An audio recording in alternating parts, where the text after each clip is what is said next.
우리 은혜 받으실 하나님의 말씀은 요한계시록 1장 4절에서 8절의 말씀입니다. 요한은 아시아에 있는 7교회에 편지하노니 이제도 계시고 전에도 계셨고 장차 오실 이와 그의 보좌 앞에 있는 7영과 또 충성된 증인으로 죽은 자들 가운데서 먼저 나시고 땅의 임금들의 머리가 되신 예수 그리스도로 말미암아 은혜와 평강이 너희에게 있기를 원하노라. 우리를 사랑하사 그의 피로 우리 죄에서 우리를 해방하시고 그의 아버지 하나님을 위하여 우리를 나라와 제사장으로 삼으신 그에게 영광과 능력이 세세토록 있기를 원하노라. 아멘. 볼지어다 그가 구름 타고 오시리라. 각 사람의 눈이 그를 보겠고 그를 찌들은 자들도 볼 것이요 땅에 있는 모든 족속이 그로 말미암아 애곡하리니 그러하리라. 아멘.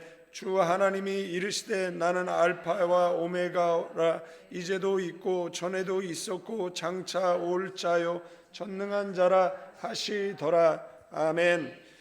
요한계시록은 어떤 성격을 갖고 있는가라고 이야기했을 때 1절에서 예수 그리스도의 아포칼리십스 곧 감추어진 것을 벗기듯 드러내시는 계시라고 밝히고 있습니다. 하나님께서 아들에게 주셨고 그리고 아들 되신 예수 그리스도께서 천사를 통해 그의 종 요한에게 전해주신 말씀이라는 것을 성경은 밝히고 있습니다. 이 계시는 요한의 상상이나 교회의 전통에 의해서 생겨난 것이 아니라는 것, 위에서부터 내려온 계시라는 것, 역사의 종말을 하나님의 관점에서 보여주는 그런 하늘의 해설이라고 할 수가 있습니다. 사도 요한은 어제 말씀드렸던 것처럼 이 도미티아누스 황제의 박해가 극심하던 그 주 95에서 96년경에 복음을 전했다라는 이유로 반모에 유배되었습니다. 이 도미티아누스는 자신을 주님 그리고 하나님이라고 부르도록 강요했고 그리고 황제 숭배를 제도화했어요. 그리스도인들은 이 칭호를 오직 예수 그리스도께만 돌렸기 때문에 반역자로 간주가 되어졌고 그 결과 많은 성도들이 재산을 빼앗기고 직업을 잃었고 투옥되거나 순교했습니다. 나이 많아 외로운 요한이 반모에서 고난을 겪던 바로 그 자리에서 하나님께서 하늘 문을 여셔서 그 위대한 계시를 보여주셨다라는 것. 인간의 눈에는 버려진 것처럼 보였지만 하나님은 가장 어두운 시대에 가장 밝은 빛을 비춰주셨다라는 것. 요한계시록의 주제는 단순한 미래 예언이 아닙니다. 박해받는 교회를 위로하고 환난 속에서 믿음을 지키도록 힘을 주고 재림신앙을 굳건하게 세우기 위한 책이다라는 것. 요한계시록을 읽지 않고 설교를 듣지 못하고 그리고 이걸 전하지 못한다라면 재림신앙 굳건히 세울 수 없다라는 것 기억하시기를 바랍니다. 왜 세상이 이렇게 방자해졌느냐라고 이야기했을 때 요한계시록을 읽지 않고 설교를 들을 수 없고 전하지 않기 때문이다 라고 말할 수가 있고 1장 3절도 그렇게 이야기를 하고 있습니다. 이 당시에 성도들은 몇 가지 질문을 가졌는데 그 질문이 뭐였느냐라면 황제가 우리를 죽이는 이때에 예수님은 정말 통치하고 계시는가라는 의문에 대해서 요한계시록 1장 12, 13절은 예수님은 교회 가운데 그 중심에 서 계신다 이렇게 말씀하고 있습니다. 두 번째 질문은 고난 속에서 죽어간다면 우리의 미래는 어디에 있는가라는 거예요.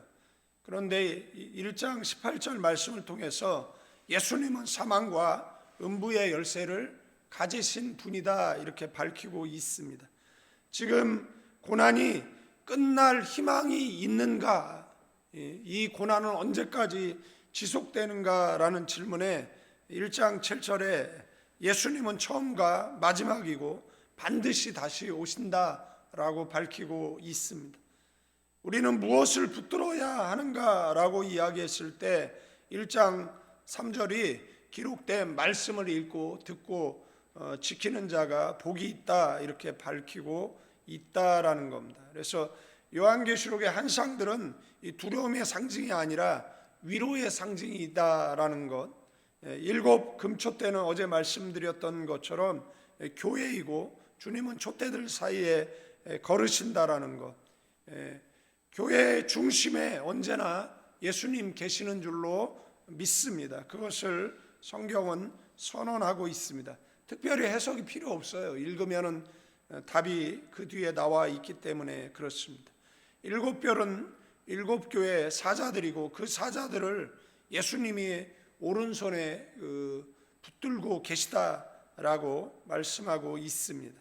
교회의 지도자는 인간의 손에 의한 것이 아니라 하나님 손에 있다라고 말씀하고 있다라는 것이고요.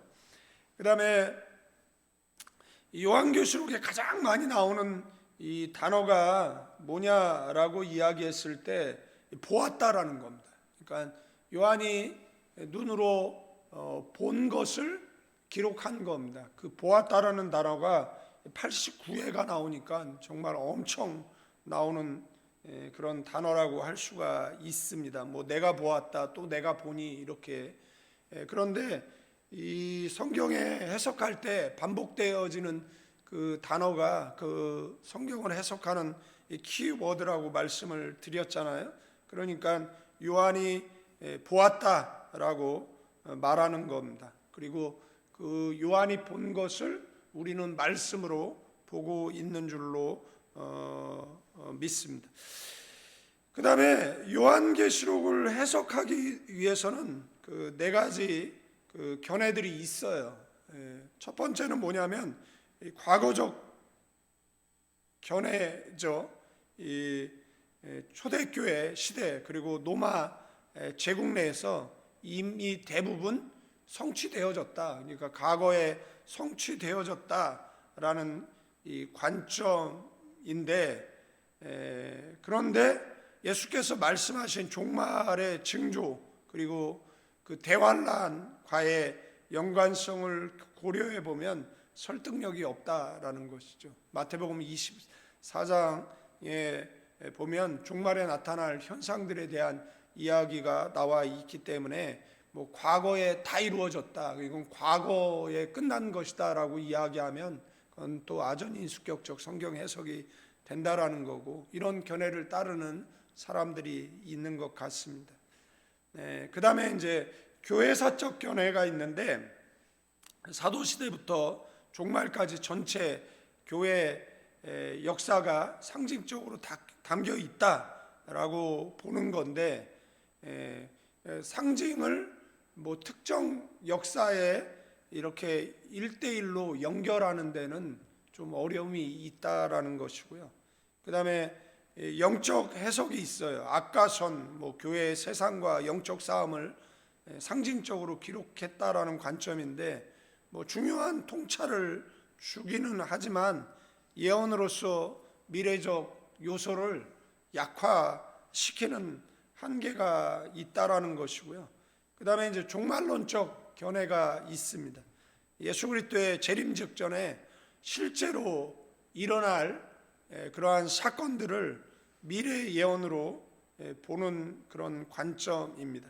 제가 어제 말씀드렸지만 이 건물을 짓기 위해서는 많은 도면들이 필요하다라는 것, 그래서 이 스트럭처는 그 요한계시록이라고 한다라면 또 마태복음 24장이라든지 에스겔이라든지 뭐 다니엘서에도, 그 다음에 시편에도, 그 다음에 뭐 데살로니가 후서에도 뭐 나와 있으니까 요한계시록만 가지고 뭐 성경을 해석하다가는 오류에 빠질 수가 있습니다. 그래서 그 전체 도면을 다 놓고 보면 이제 이해가 더 쉽죠. 그러나 우리는 뭐 요한계시록 할 때 요한계시록만 하고, 그 다음에 뭐 다니엘을 할 때는 다니엘만 하니까 그 머릿속에 담아 두셨다가 나중에 그 계속 우리 속에 담아 놓으면 어느 날 그것이 잘 맞아서 우리 속에서 움직이게 되어질 거라고 생각이 되어지고, 이 네 가지 관점 가운데 가장 균형 있는 뭐 이 균형을 좀 가지면 좋겠다. 그래서 뭐 그렇습니다. 그러나 가장 그 뭐죠? 성경에 충실한 그 관점은 이 종말론적 견해라고 이렇게 볼 수가 있습니다. 초대교인들에게 요한계시록을 기록해서 편지로 요한이 보낸 것은 요한 자신이 두려워했을 때 하나님께서 계시를 열어서 이제 두려움이 사라지고, 그 다음에 이제 예수님의 재림을 대망하게 되었던 것처럼 성도들도 두려워하라고 이것을 준 게 아닙니다. 여러분들 결혼 날짜를 받아놓고 신부가 결혼을 두려워하는 신부가 있습니까? 없잖아요. 주님 재림하시겠다라면 기쁜 거 아니에요? 행복하고 즐거운 거 아닙니까? 우리가 신앙생활하는 궁극적인 목적이 주의 재림 아닙니까? 그런데 이단들의 특징이 뭐냐라고 얘기했을 때 재림을 공포로 설교한다라는 겁니다. 재림은 공포가 아니라 기쁜 일이다라는 거예요. 그래서 요한계시록 1장이 우리에게 주는 메시지는 뭐냐라고 얘기했을 때 두려워하지 말라라는 것, 역사는 그리스도 손안에 있다라는 것, 그는 처음과 마지막이고 교회 한가운데 서 계시고 사망과 음부의 열쇠를 가졌고, 이 말씀을 읽고 그 다음에 듣고 가르쳐 지키는 자가 복이 있다라고 말씀하고 있습니다. 그렇기 때문에 세상 소식이 아니라 하나님의 말씀을 붙잡고 눈에 보이는 현실이 아니라 하늘의 관점을 두고 두려움보다는 재림에 소망하는 저와 여러분 되기를 축원드리겠습니다. 여기 요한은 아시아에 있는 7교회, 아시아에는 이 에서보드 사빌라 교회 말고도 그 외의 교회들이 있었어요. 그러면 왜 이 교회들만을 언급했느냐라고 이야기했을 때 성경에는 이 숫자들이 나오는데 그 숫자들이 주는 의미들이 있습니다. 그래서 세상도 7수는 완전수라고 이야기하거든요. 8수는 하나님의 숫자라고 이야기하고, 뭐 1은 유일하신 하나님, 2는 뭐 증인의 숫자잖아요.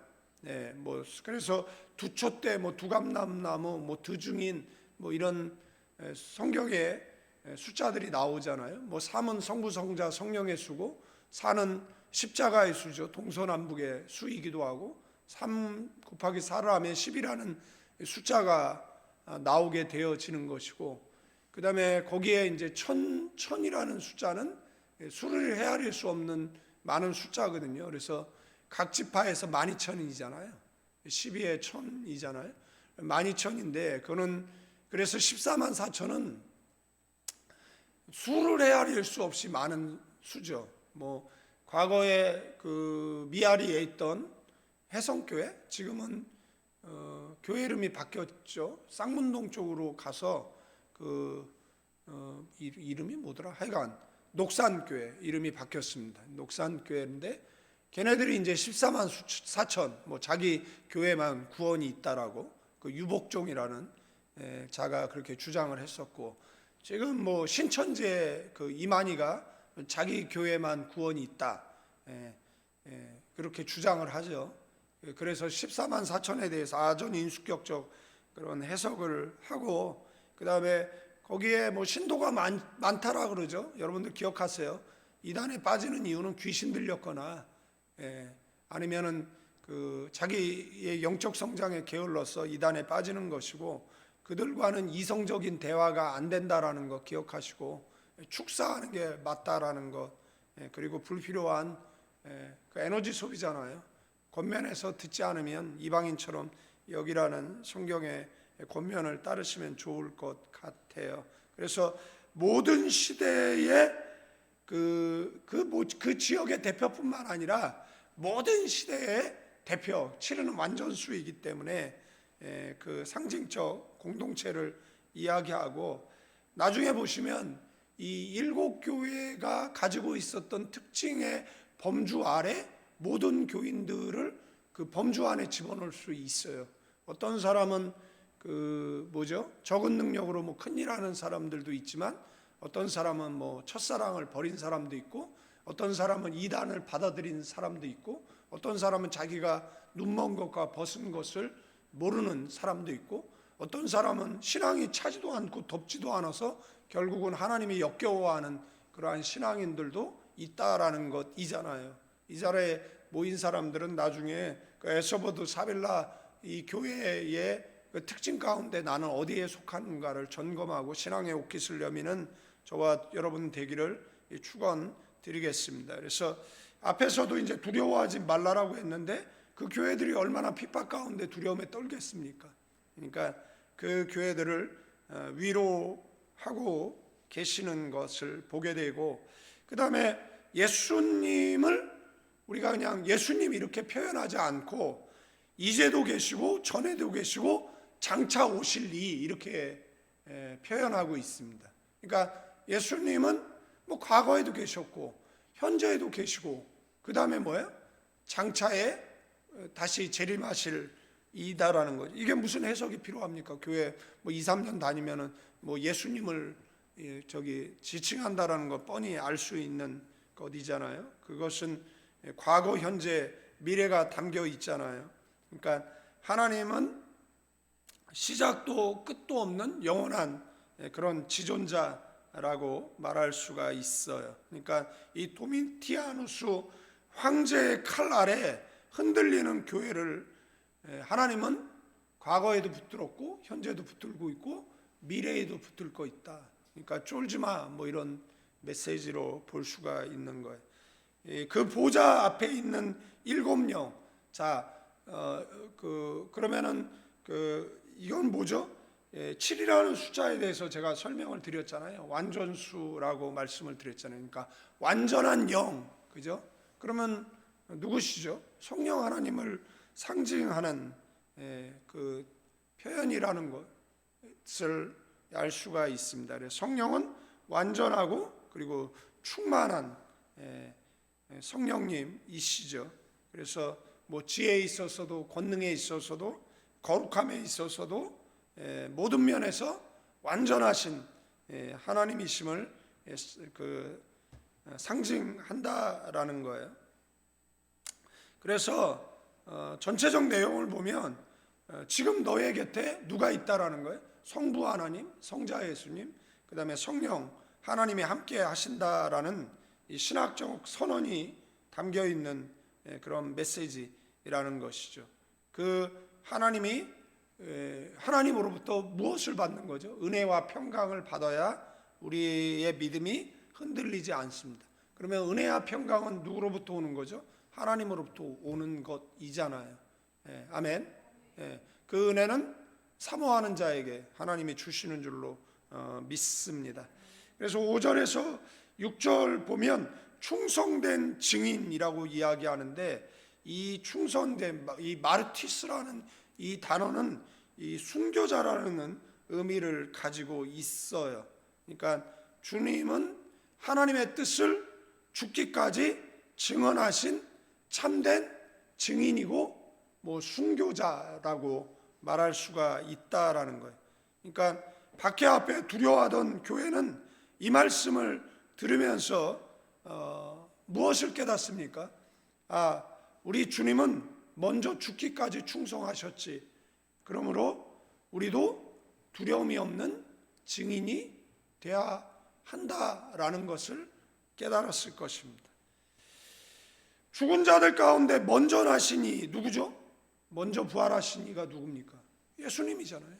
그러니까 이게 뭐 해석이 필요한 게 아니잖아요. 사탄은 그냥 요한계시록을 읽지 못하게 해서 그냥 눈을 가려서 요한계시록을 읽으면 마치 모로스 부호처럼 써 있는 것처럼, 근데 가만히 들여다보면 성령의 조명 아래 읽으면 예수님 이야기하는 거구나, 칠은 완전수를 이야기하는구나, 뭐 이해가 쉽잖아요. 이거를 뭐 이해가 필요한 게 아니잖아요. 읽지 않아서 그리고 성령의 조명하에 보지 않아서 그게 뭐 어려워 보일 수는 있는데 그렇습니다. 그래서 예수님은 그 첫 열매시고 죽은 자의 그 주가 되신다라는 그런 선언이라고 볼 수가 있습니다. 그래서 그 다음에 이제 뭐 땅의 임금들의 머리가, 땅의 임금들의 이제 머리가 되시죠.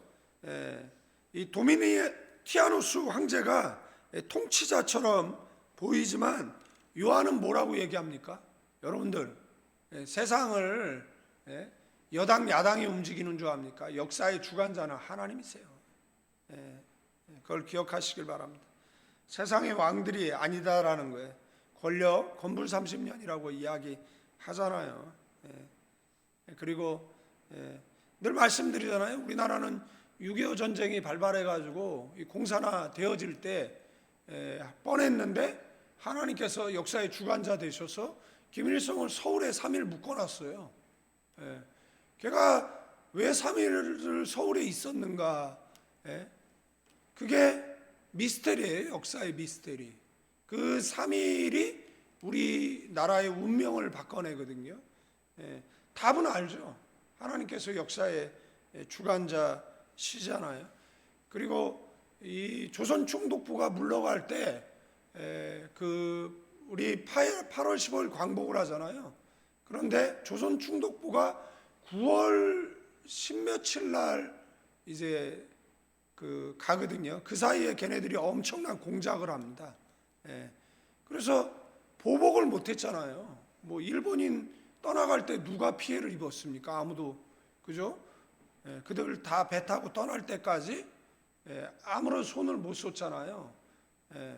그래서 친일 청산이 안 됐다라고 이야기를 하는데, 그 당시에 여운형이니 그 다음에 조선남노당 박헌영이 이런 애들이 전국의 경찰, 군인 이것을 다 장악하잖아요. 조선 총독부로부터 위임 받았는데 갑자기 미군이 뭐하죠? 오키나와에 있던 미군이 괌에 있던 미군이 비라를 뿌리죠. 조선 총독부 그 모든 경찰과 군인에 대한 그 치안권을 조선 총독부에 준다. 우리가 도착할 때까지. 왜 그랬느냐라면 자기네들 해를 당할까봐 공작을 한 겁니다. 이렇게 그냥 떠나면 이 조선은 공산화된다라는 그 공작에 의해서 됐어요. 만약에 그때 여운형이라든지 아니면 박헌영이 그 경찰과 군인을 장악하게 됐다라면 우리나라는 뭐 공산화됐겠죠. 그러면 그렇기 때문에 역사의 위기 순간순간마다 하나님께서 개입하셔서 역사를 이끌어 가시는 것을, 그 당시에 성도들의 기도를 외면 안 하시는 것을 우리는 기억하셔야 돼요. 그래서 땅의 임금의 머리는 누구예요? 예수 그리스도죠. 설명이 필요하지 않잖아요. 그러니까 이어지는 구절은 뭐죠? 우리를 사랑하사 그의 피로 우리의 죄를 해방하셨다. 현재 분사거든요. 사랑한다는, 지금도 사랑하고 계시다. 아멘. 그리고 해방은 예수 믿을 때 단번에 이루어지는 사건, 과거 분사로 쓰여 있습니다. 그래서 예수 믿으면 구원이 우리에게 단번에 주어져서, 그죠? 예수의 보혈의 피로 우리의 죄를 덮고 죄의 사슬을 끊고 완전한 해방을 주셔서 그의 나라 제사장 소유대 백성 삼으신 줄로 믿습니다. 저와 여러분들의 정체성은 천국 백성입니다. 하늘나라 대사인 줄로 믿습니다. 아멘. 그래서 요한은 그 이야기를 듣고 하나님을 찬양해요. 그에게 영광과 능력이 세세토록 있을지어다라고. 너무 자연스러운 거잖아요. 하나님이 날 구원하셨습니다. 하나님 찬양 받으실 분입니다. 너무 자연스럽죠. 7절 8절 보죠. 볼지어다 그가 구름 타고 오시리라. 그러면 메시아는, 재림주는 뭘 타고 와요? 구름 타고 오신다잖아요. 너희가 본 모습 그대로 오신다라고 하는 거잖아요. 예수님이 구름에 가리워서 승천하셨잖아요. 그러면 지금 뭐 우리나라에 존재하는 그 에덴 성의 이름 누구더라? 하여간 뭐 그놈이라든지 뭐 저기 어디입니까? 이 개천지의 이만이라든지 뭐 한농복구의 박명호라든지 뭐 신옥주뿐만 아니라 뭐 이단들 많잖아요. 걔네들이 구름 타고 왔습니까? 박태선이 문선명이? 그러니까 분별이 되잖아요. 이게 뭐가 필요합니까? 그냥 성경에 예수님은 구름 타고 오신대잖아요. 재림하실 때. 그러니까 그들이 구름 타고 온 게 아니잖아요. 그들은 뭐 하늘에서 뚝 떨어졌습니까? 그들은 태어난 곳이 있고 고향이 있고 그 다음에 있잖아요. 다. 고향 없고 동창 없는 거는 대한민국에 김현지밖에 더 있습니까? 그러니까 다 있잖아요. 다. 그러니까 예수님 뭐예요? 구름 타고 오셔요. 공개적으로. 우주적 재림하시는 줄로 한다라고 말하고 있어요. 그냥 그렇다라고 얘기하면 그냥 아멘을 받으면 되고 그걸로 분별하면 되는 것이죠. 아멘. 그 다음에 재림은 누구의 눈을 찔러요? 예수님의 재림은 그것을 부정하는 자들의 눈을 찌르게 될 겁니다. 그 부정하는 자건 인정하는 자건 다 그것을 볼 것이고. 아멘. 그래서 땅의 모든 족속이 애곡하리라. 우리는 할렐루야로 아멘주에서 어서 오시옵소서라고 맞이하겠지만 원수들은 뭐 하겠어요? 이제 뭐 지옥의 형벌을 피할 수 없잖아요. 그러니까 애곡하겠죠. 그래서 요한은 마지막에 뭐라고요? 그러하리라. 재림은 확실하다. 아멘. 이렇게 7절에 그 마지막에 그러하리라. 아멘 뭐예요? 재림은 확실하다. 아멘. 이렇게 말하고 있는 거예요. 8절은 뭐죠? 주 하나님이 이르시되 나는 알파와 오메가. 헬라어의 그 첫 단어가 알파고 끝 단어가 오메가거든요. 무엇을 상징하죠? 시작과 끝을 의미한다는 것. 역사의 시작을 하나님이 시작했고 역사의 끝을 하나님이 끝내실 겁니다. 하나님은 역사의 주관자시다라는 것의 선언이죠. 그렇기 때문에 미래는 누구에게 있는 겁니까? 하나님께 있는 거예요. 종국사적 미래도 하나님께 있고 우리의 미래도 하나님께 있고 교회의 미래, 조국의 미래도 하나님께 있는 줄로 믿습니다. 아멘. 그 하나님은 이제도 있고 전에도 있고 장차 올 자. 이건 같은 말이잖아요. 현재, 그러니까 과거, 현재, 미래를 이야기하는 거죠. 처음 알파와 오메가, 뭐 처음과 끝에 대한 뭐 그런 다른 표현이라고 볼 수가 있어요. 그분은 어떤 분이에요? 전능하신. 아멘. 여러분의 기도를 하나님은 해결할 수 없습니까? 아니죠. 하나님은 전능하시죠. 그래서 하나님은 하실 수 있다라고 선언하고 있습니다. 하나님은 어떤 분이라고요? 전능하신 하나님이라는 것. 그래서 세상 앞에 쫄지 마시고 담대하게 살아가는 저와 여러분들 되기를 축원드리겠습니다.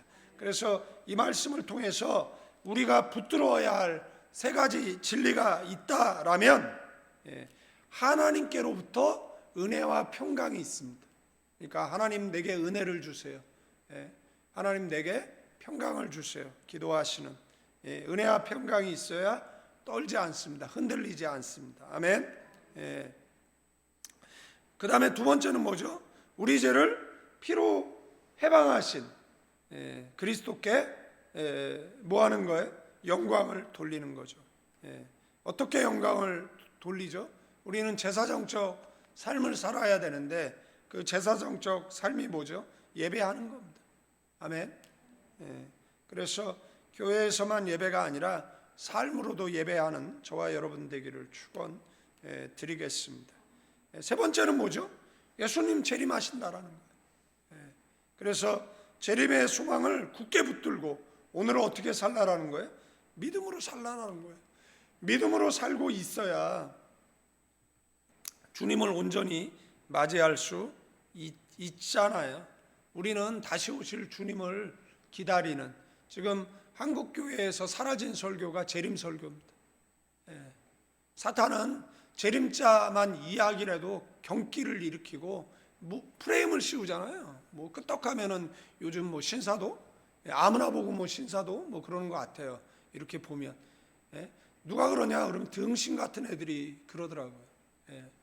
등신 같은, 이렇게 전해지던 저렇게 지던 하나님 나라가 전해져야 되는데, 물론 이제 그 가운데 문제가 있는 사람들도 있죠. 그러나 용어 하나 이런 표현 하나 잘못 썼다라고 해가지고 프레임 씌워요. 교회가 조금 부흥하면 신사도 교회라, 기도 좀 열심히 하면 신사도 교회라고 이야기하고. 자, 그런 사람들한테 해줄 수 있는 말은 뭐죠? 그냥 너나 똑바로 살아. 우리는 그런 소리도 듣지도 않지만, 대부분 이렇게 보면 좀 성장하고 부흥하는 교회하면 그 다 형제교회잖아요. 주님 앞에 섰을 때 함께 설 교회잖아요. 그리고 각자의 교회의 그릇만큼 하나님께서 이렇게 성장을 시켜주는 거잖아요. 그런데 어떤 프레임을 씌우는 것들이 시기 질투에서 나온다라고 하면 그거 비참하잖아요. 그죠? 그러니까 이 땅에 있는 모든 교회의 부흥을 위해서 기도하시고, 여러분들 다른 교회 부흥 소식 들리면 할렐루야를 외치고, 우리가 못하는 사역 저들이 하니까 감사하고 그래야죠. 좀만 저기 하면 목사 비방하고 교회 비방하고, 이런 정신 나간 사람들이 천국 문 앞에 서가지고 자기도 안 들어가고 남도 못 들어가게 하는 사람일 수 있다라는 것이에요. 물론 진리를 분별하는 건 좋지만 그들 말하는 거 들어보면 네가 이단 같다라는 생각이 들 때가 굉장히 많습니다. 여러분들 이 말씀 기억하고 오늘도 화이팅 하시기를 주님의 이름으로 축원드립니다. 기도하겠습니다. 이제는 우리 주 예수 그리스도의 은혜와 우리 아버지 하나님의 극진하신 사랑, 성령님의 감화감동 교통 충만 축복하심이 이 새벽에 나와 기도하는 믿음의 사람들을 위해 이제로부터 영원까지 함께 계실지어다.